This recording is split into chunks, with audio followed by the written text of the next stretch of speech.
Et en fait, on a eu nos utilisateurs qui sont venus vers nous en disant bon ben moi, je peux pas rester chez moi à rien faire. Qu'est-ce que je peux faire pour rendre service?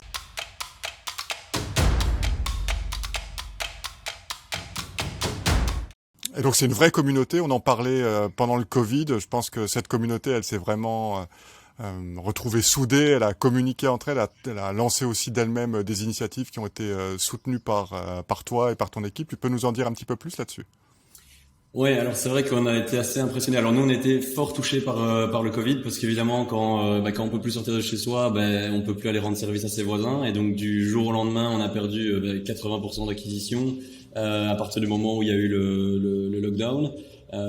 Et puis c'est vrai que là, on a eu un élan de solidarité qui a été assez phénoménal. Et je pense que c'est un élan qui était assez global en Belgique et je pense dans d'autres pays aussi. Et en fait, on a eu nos utilisateurs qui sont venus vers nous en disant bon ben moi je peux pas rester chez moi à rien faire. Qu'est-ce que je peux faire pour rendre service? Et on s'est retrouvé avec on a lancé une plateforme de bénévoles avec plus de 1500 prestataires qui s'étaient inscrits. C'était des plombiers, électriciens, jardiniers avec 300, 400, 500 évaluations positives et qui se retrouvaient finalement à aller faire les courses pour les personnes âgées bénévolement pendant le premier lockdown. Et puis, de fil en aiguille, on a eu d'autres initiatives qui ont vu le jour. On a été contacté par un organisme à Bruxelles pour trouver aussi des personnes pour coudre des masques. Il y a eu un peu plus de 200 000 masques qui ont été cousus bénévolement notamment par nos prestataires de services. Et un peu plus tard dans l'année, un hôpital, l'hôpital Saint-Luc ici à Bruxelles, qui est un gros hôpital, où il y a une fondation qui a fait une levée de fonds, un peu plus de 350 000 euros, pour offrir des services justement au personnel de l'hôpital qui était encore au front en train d'aider, enfin, de sauver des vies.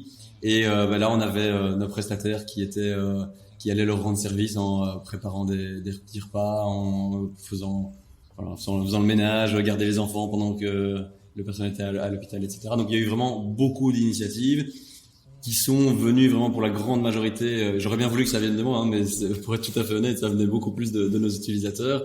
Et donc voilà, c'est un petit peu, voilà, c'est cet élan de solidarité et de communauté. Pour moi, c'est un petit peu ce qui caractérise aussi les plateformes comme les nôtres. Alors, on n'est pas du tout encore au même niveau, mais c'est vrai que quand on regarde des plateformes comme Airbnb, Blablacar, etc., il y a un aspect communautaire très important et où ils ont réussi à l'exploiter pendant le Covid en se disant autant se rendre utile et rendre cette communauté utile.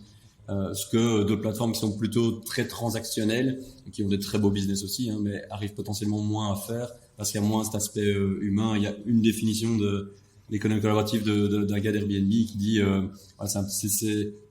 it's about commerce. C'est voilà, on n'est pas dans un monde de bisounours non plus, but with the promise of human connection behind. Et ça, je pense, c'est vraiment quelque chose qui est important pour nous. C'est on va utiliser ces technologies pour créer de la confiance entre des gens. Exactement. Et c'est vraiment des individus qui vont se rencontrer au final, quoi.